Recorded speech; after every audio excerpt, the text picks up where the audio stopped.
8 নম্বর হলো কৃপণ। আর এই তিনটি তিরমিজি বর্ণিত হাদিসে বর্ণিত হয়েছে। নবী করিম সাল্লাল্লাহু আলাইহি ওয়াসাল্লাম বলেছেন, লা ইয়াদখুলুল জান্নাতা খাব্বুন ওয়ালা মান্নানুন ওয়ালা বাখিল। যে ব্যক্তি কাউকে প্রতারণা করে, ধোঁকা দেয়। এখন আমাদের সমাজে মুসলমানদের মধ্যে ধোঁকা দেনওয়ালা মানুষের সংখ্যা কি কম না বেশি?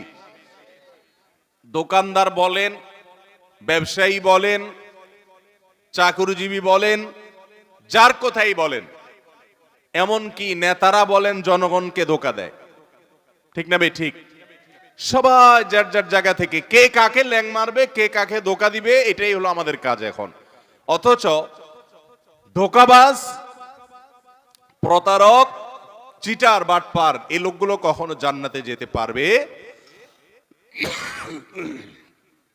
নবী করিম সাল্লাল্লাহু আলাইহি ওয়াসাল্লাম এই হাদিস বলছে যে প্রতারক জান্নাতে যাবে না। দ্বিতীয়ত, মান্নান অর্থাৎ দান করে যে খোটা দেয়, এই লোকও জান্নাতে যেতে পারবে না।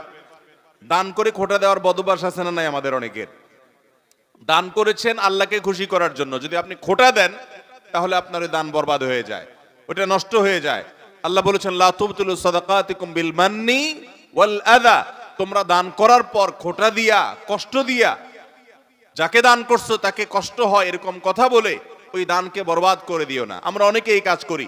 দান করেছেন, ওই ব্যক্তির কাছ থেকে থ্যাঙ্কস এর আশাও করবেন না। থ্যাঙ্কস মানে কৃতজ্ঞতা সে আদায় করবে, শুকরিয়া দিবে, সে আপনার স্বীকৃতি দিবে, এই আশাটাও আপনি করতে যাবেন না।